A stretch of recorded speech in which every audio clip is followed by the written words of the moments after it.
नमस्कार दोस्तों, Apollo hospitals ने एक ऐसी रिपोर्ट निकाली जो कि इंडिया में कैंसर से रिलेटेड रिपोर्ट थी, जिसको पढ़ने के बाद, जिसमें डेटा को देखने के बाद आपके सच में होश उड़ जाएंगे, जो कि इस वीडियो के थंबनेल पे भी शायद लिखा होगा। अब एक्चुअली में इस पूरी रिपोर्ट पे जाने से पहले हमें ये समझ लेना बहुत ज़रूरी है कि एक्चुअल में कैंसर होता कैसे है, ये होता क्या है। देखो, अगर कैंसर को बहुत आसान भाषा में बोले तो शुरुआत कहाँ से होती है कैंसर की? वो आपकी बॉडी को बहुत सारे सेल से मिल करके बनी है, तो एक इन्फेक्टेड सेल की वजह से ये पूरा कैंसर का प्रोसेस शुरू होता है। और डिटेल में इसको समझाने की आपको कोशिश करता हूँ। देखो, हमारी बॉडी में हर टाइम पर सेल डिवीजन होता रहता है, और ये सेल डिवीजन एक्चुअल में होता कैसे है, इस पूरे प्रोसेस को माइटोसिस कहते हैं। और सेल डिवीजन जो है वो न्यूक्लियस के सिग्नल के बाद होता है। जैसे हमारी बॉडी में न्यूक्लियस होता है, न्यूक्लियस जो है वो आप सेल्स को सिग्नल देता है कि कब डिवाइड होना है, और उसके बाद सेल्स जो है, जैसे न्यूक्लियस का सिग्नल मिलता है, वो दो आइडेंटिकल हिस्सों में डिवाइड हो जाते हैं। लेकिन न्यूक्लियस एक और बहुत इंपॉर्टेंट काम करता है। न्यूक्लियस ये भी करता है कि सेल्स को ये भी सिग्नल देता है कि कब डिवाइड नहीं होना है। ये सबसे इंपॉर्टेंट चीज़ है। अब जो ये इन्फेक्टेड सेल्स होते हैं, ये न्यूक्लियस से कोई सिग्नल नहीं ले रहे होते हैं, और ये लगातार डिवाइड होते जाते हैं। और ये सिग्नल जब न्यूक्लियस से नहीं ले रहे होते हैं तो डिवाइड होने का सिग्नल तो नहीं लेते हैं, और कब डिवाइड नहीं होना है ये भी सिग्नल नहीं लेते हैं। तो ये लगातार डिवाइड होते जाते हैं, और इतना ज़्यादा डिवीजन के बाद ऑप्टिमम नंबर ऑफ सेल्स हो जाते हैं हमारी बॉडी में, और वही एक दूसरे के ऊपर पाइल अप होकर के एक ट्यूमर का शेप ले लेते हैं, जो कि आगे चल करके जिसको हम बड़े टर्म में कैंसर बोल देते हैं। अब जो अपोलो हॉस्पिटल्स ने बेसिकली इसी कैंसर के ऊपर काफ़ी रिसर्च करी, और अपनी रिसर्च के बाद उन्होंने एक रिपोर्ट पब्लिश करी जिसका नाम था Apollo hospitals health nation record report. और इस रिपोर्ट में उन्होंने बोला कि इंडिया जो है वो आज की डेट में अब cancer capital of the world बन चुका है। क्यों cancer capital of the world बन चुका है इंडिया? उन्होंने फिर आगे इसके फैक्ट्स दिए, इसके डेटा दिए, जिसको आप ध्यान से समझने की कोशिश करना। अब अपोलो हॉस्पिटल ने कहा कि इंडिया में जितनी भी डेथ होती है उसका 63%, यानी कि उसका 63% डेथ जो है वो अकेले नॉन कम्युनिकेबल डिजीजेस की वजह से होता है। और उसमें आगे चल करके उन्होंने बताया कि साल 2030 तक इंडियन इकॉनमी जो है वो $3.55 ट्रिलियन जो है वो इसी चीज़ में लूज़ कर देगी। वो इसी डिजीजेस को फाइट करने में लूज़ कर देगी, वो इसी चीज़ में सब्सिडीज़ देने में लूज़ कर देगी। मतलब तमाम तरीक़ों से टोटली अगर आप पूरा काउंट करो तो साल 2030 तक हमारी इकॉनमी जो है वो $3.55 ट्रिलियन इस पूरे नॉन कम्युनिकेबल डिजीज़ को फाइट करने में लूज़ कर देगी ना। आपने बहुत बार सुना होगा कि कैंसर अगर 4th स्टेज में पहुँच जाए तो उसका बहुत ज़्यादा इलाज नहीं है, या उसका बहुत पॉसिबल इलाज नहीं है इंडिया के अंदर में। आप देखते भी हो कि बहुत सारे सेलिब्रिटीज़ या बहुत बड़े लोग जिनको कैंसर हो जाता है वो अक्सर बाहर जाते हैं अपना इलाज कराने। ये सारी चीज़ें क्यों है? ये चीज़ें देखो, इंडिया के अंदर में एक बहुत बड़ी प्रॉब्लम है कैंसर की, जिसको हमने अभी तक बहुत सीरियसली नहीं लिया है। हम बहुत लाइटली लेते हैं, या हमें पता भी नहीं होता, हम डिटेक्ट भी नहीं कर पाते कि कैंसर कब हुआ है। अब इसके आगे के आप डेटा देखोगे तो आप बिल्कुल ही डर जाओगे। इसमें आगे इन्होंने बताया कि कैंसर जो है, अगर साल 2020 में देखें तो 13.9 लाख कैंसर केसेस थे, और ये न्यू कैंसर केसेस की ये लोग बात कर रहे हैं। अब उन्होंने बोला कि लेकिन साल 2025 तक अगर आप देखोगे तो ये 15.7 लाख केसेस हो जाएंगे कैंसर के। दैट मीन्स कि 5 साल में 13% ज़्यादा इंक्रीज हुआ केस में। बल्कि एक और एक्सपर्ट ने कैंसर के ऊपर, इन्होंने मेडिकल एक्सपर्ट हैं, इन्होंने कहा कि ये जो कैंसर के जो हम केसेस देख रहे हैं ये स्टडी रूप से ग्रो कर रहे हैं। 13% जो अपोलो हॉस्पिटल की रिपोर्ट आई उसमें है। बट अगर आप देखो तो बाकी फैक्टर्स को अगर आप मिला दो, बाकी factors, climate change and all, इन सारी फैक्टर्स को आप मिला दो, तो ये जो परसेंटेज है ये 25% तक भी जा सकता है अगले 5 सालों में। तो मतलब ये एक बहुत अलार्मिंग सिचुएशन है इंडिया के लिए, और अब बहुत ज़्यादा लेट नहीं होने देना है इंडियंस को, क्योंकि उनको समझ लेना चाहिए कि हमें बहुत सीरियसली लेना है अपनी हेल्थ को, बिकॉज एक छोटी सी गलती भी आपको बहुत ज़्यादा हार्म पहुंचा सकती है। अब इन्होंने बताया कि अगर इंडिया को कंपेयर करोगे आप यूएस से या वेस्टर्न कंट्री से, तो अगर ब्रेस्ट कैंसर की बात करें इंडिया में, किसी पर्सन को इंडिया में ब्रेस्ट कैंसर होता है और किसी पर्सन को यूएस के अंदर में या किसी भी वेस्टर्न कंट्री में ब्रेस्ट कैंसर होता है, तो एवरेज इंडियन जो है वो 52 ईयर्स तक जी पाता है। लेकिन वहीं पर वेस्टर्न कंट्रीज में आप देखोगे तो वो जो है वो एवरेज ब्रेस्ट कैंसर के बाद भी 63 तक जीते हैं। तो अब एवरेज एज यूरोपियंस की क्यों ज़्यादा है, या यूएस के लोगों की क्यों ज़्यादा है ब्रेस्ट कैंसर होने के बावजूद? आपने कभी अपने ग्रैंड पेरेंट्स से बात करते हुए सुना होगा कि एक टाइम ऐसा था जब इंडियंस की एवरेज एज बाकी वेस्टर्न कंट्रीज़ के लोगों से ज़्यादा हुआ करती थी। उसका बहुत बड़ा कारण था इंडिया का फूड पैटर्न, इंडिया का हेल्दी फूड पैटर्न, क्योंकि हम कभी पैकेज्ड फूड पर डिपेंड नहीं करते थे, हम जो है प्रोसेस चीज़ें नहीं खाया करते थे, हम नेचुरल चीज़ों पर ही डिपेंडेंट थे। तो इसी वजह से हमारी एवरेज एज बहुत ज़्यादा हुआ करती थी। लेकिन आज की डेट में ग्लोबलाइजेशन की वजह से, इन सारी चीज़ों की वजह से हम बहुत ज़्यादा पैकेज्ड फूड खाने लग गए हैं, और जिसकी वजह से जब हमें कोई बीमारी होती है, जब जब हमें कैंसर जैसी बीमारी होती है इंडियंस को, तो हमारी एवरेज एज बहुत ज़्यादा कम हो जाती है। ये बहुत बड़ा इम्पैक्ट है ग्लोबलाइजेशन और अर्बनाइजेशन का। अब अगर आप, ये तो बात हुई ब्रेस्ट कैंसर की, अब अगर आप लंग कैंसर की बात करो तो लंग कैंसर में जो एक इंडियन है उसकी एवरेज एज होती है 59। वहीं पर अगर आप वेस्टर्न कंट्रीज की बात करो तो उनकी एवरेज एज होती है 70। इवन अगर आप आगे जाकर के, कैंसर में सबसे बड़ी चीज होती है कैंसर का डिटेक्शन, कि आप डिटेक्ट कब कर रहे हो कैंसर में। कई बार आपने सुना होगा कि अगर कैंसर को आप 4th स्टेज में जाकर के डिटेक्ट करते हो तो it's to late, 3rd stage में भी इट्स टू लेट।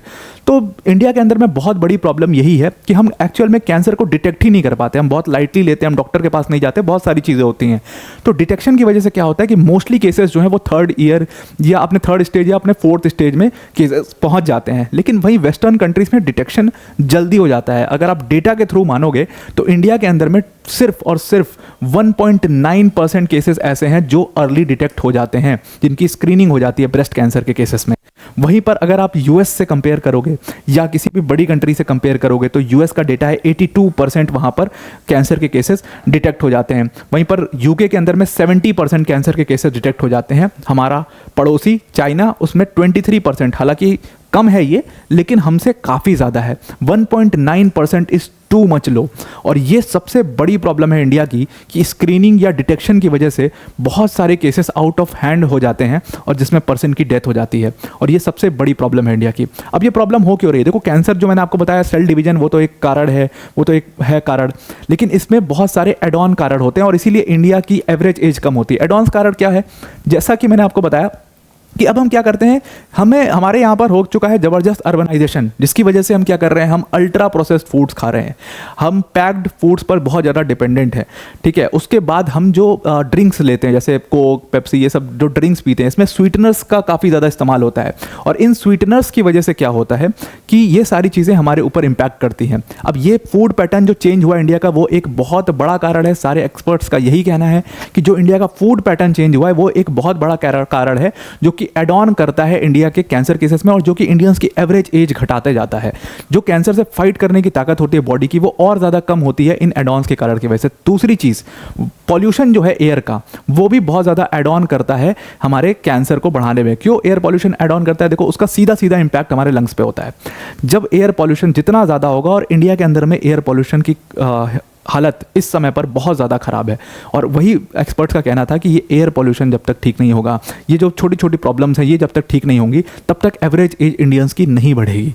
उसके बाद उन्होंने कहा कि सिर्फ एयर पॉल्यूशन नहीं, अब जो क्लाइमेट चेंज की समस्या आ रही है, क्लाइमेट चेंज की वजह से सीधा सीधा कैंसर के पेशेंट्स पर इफेक्ट पड़ रहा है। क्यों इफेक्ट पड़ रहा है? अब देखो, क्लाइमेट चेंज की वजह से क्या हो रहा है, अर्थ हीट हो रहा है। सिंपल सा लॉजिक, अर्थ के हीट होने की वजह से, हीट वेव्स की वजह से लोगों को काफ़ी ज़्यादा इंपैक्ट पड़ रहा है। लोगों के रेस्पिरेटरी ऑर्गन्स के ऊपर इंपैक्ट पड़ रहा है, जो कि कैंसरस सेल्स को और ज़्यादा हेल्प करते हैं बड़ा होने के लिए, और ज़्यादा हेल्प करते हैं मल्टीप्लाई होने के लिए, जिसकी वजह से जो एवरेज एज है इंडियंस की, वो कम होती जाती है। अब इसको फाइट करने का तरीका क्या है? एक्सपर्ट्स ने और अपोलो हॉस्पिटल की इस रिपोर्ट ने इसको फाइट करने का एकमात्र तरीका दिया है कि आप अपने फूड पैटर्न्स में चेंज करिए, आप फिर से नेचुरल डाइट के ऊपर जाइए, आप प्रोसेस्ड फूड मत खाइए, आप ड्रिंक्स लेते हो उसमें आप बहुत ज़्यादा स्वीटेंड ड्रिंक्स को मत लीजिए, नेचुरल ड्रिंक्स पे प्रेफर करिए, फ्रूट जूस पे रिलाई करिए, फर्टिलाइजर्स का यूज़ जितना कम हो सके उतना कम करिए अपने क्रॉप्स के ऊपर।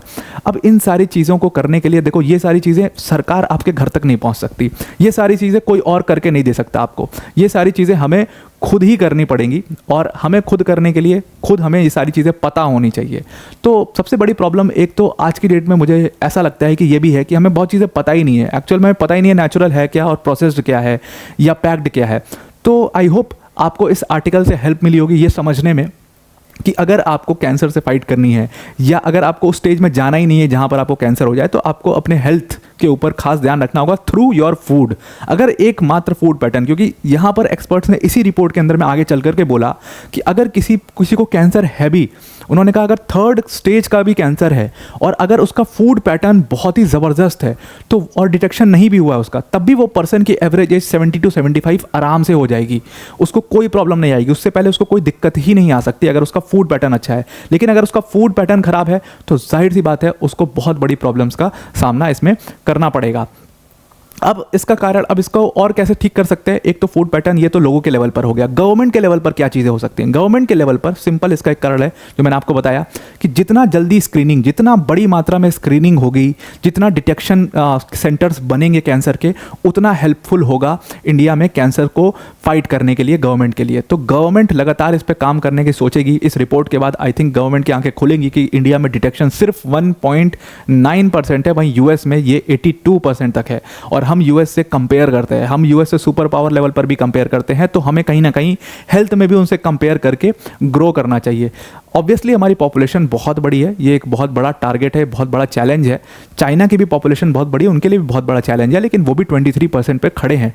तो I think 1.9% is way too low. हमें इससे फाइट करके एटलीस्ट 20% तक का टारगेट तो अचीव करना ही चाहिए। तो आज के आर्टिकल में इतना ही। आई होप आपको ये आर्टिकल पसंद आया होगा। वीडियो को एंड करने से पहले एक बहुत बड़ी अनाउंसमेंट है अनअकैडमी टीम की तरफ से, दैट अनअकैडमी टीम ने अपना जो 2023 का रिजल्ट आया था यूपीएससी सीएससी का, उसमें 300 से भी प्लस टॉपर्स दिए, और इसमें हमारे जो all India rank 1 Aditya Shrivastava sir थे वो भी इंक्लूडेड हैं। वो हमारे ऑनलाइन प्लेटफॉर्म के लर्नर थे। तो यहाँ पर अनअकैडमी ने हमारी जो ये सक्सेस है उसको हम अपने व्यूअर्स के साथ मिल करके सेलिब्रेट करना चाहते हैं, इसीलिए हमने एक बहुत बड़ी अनाउंसमेंट करी। जो हमारी यूपीएससी सीएससी की कोर्स फीस थी जो कि 75,000 थी, उसको कम करके हमने सिर्फ और सिर्फ 24,999 कर दिया है। अब इस कोर्स फीस में आपको क्या क्या चीज़ें मिलेंगी? इस कोर्स फीस में आपको हर एक बच्चे को उसके डैशबोर्ड पे बहुत सारे कोर्सेज मिलेंगे। वो जो चाहे, जिस फैकल्टी से चाहे, उस फैकल्टी से पढ़ सकता है उसमें। जैसे सपोज इसमें आपको इंग्लिश मीडियम अगर आपको पढ़ना है तो उसमें उसके लिए आपके लिए आरंभ बैच है, जिसमें मृणाल सर, प्रतीक सर जैसे फैकल्टीज आपको पढ़ा रही होंगी, सुदर्शन सर जैसी फैकल्टीज़ होंगी। अगर आपको सिर्फ इंग्लिश मीडियम में पढ़ना है तो आपके लिए ट्राइम बैच है, जिसमें आपको सरमत सर जैसी फैकल्टीज, चेतन सर जैसी फैकल्टीज पढ़ा रही होंगी। अगर आपको सिर्फ और सिर्फ हिंदी मीडियम में पढ़ना है तो आपके लिए लक्ष्य बैच है, जिसमें आपको अनुज सर और मधुकर सर जैसी फैकल्टीज पढ़ा रही होंगी। और एक और इंपॉर्टेंट अनाउंसमेंट है आप सब बच्चों के लिए। अनअकैडमी ने अपना all India prelims mock test launch किया, जिसका नाम है UAIPMT। डिस्क्रिप्शन में हमने लिंक दिया है, आप इस लिंक पर जाकर के इस मॉक टेस्ट में के लिए रजिस्टर कर सकते हो। फ्री ऑफ कॉस्ट रजिस्ट्रेशन है इस पूरे मॉक टेस्ट का। इसकी डेट जो है वो 12 मई है, और दूसरी डेट जो है वो 26 मई है। टाइमिंग्स यहाँ पर दी हुई हैं। पहला जीएस पेपर जो है वो एकदम सिमुलेशन है, बिल्कुल रियल टाइम एग्जाम का, 9:30 AM पर पहला पेपर होगा, और सीसैट का जो पेपर होगा वो 2:30 बजे होगा। तो श्योर शॉट इस UAIPMT जो हमारा all India prelims mock test है उसको श्योर शॉट आप इस पर रजिस्टर करिए, फ्री ऑफ कॉस्ट इस पर दीजिए, और अपनी ऑल इंडिया रैंकिंग पाइए कि आप कहाँ पर स्टैंड करते हैं। तो आई होप आज का वीडियो आपको समझ में आ गया होगा, आप भी अवेयर हो गए होंगे कैंसर को लेकर के। तो आज के लिए इतना ही। Thank you and have a nice day.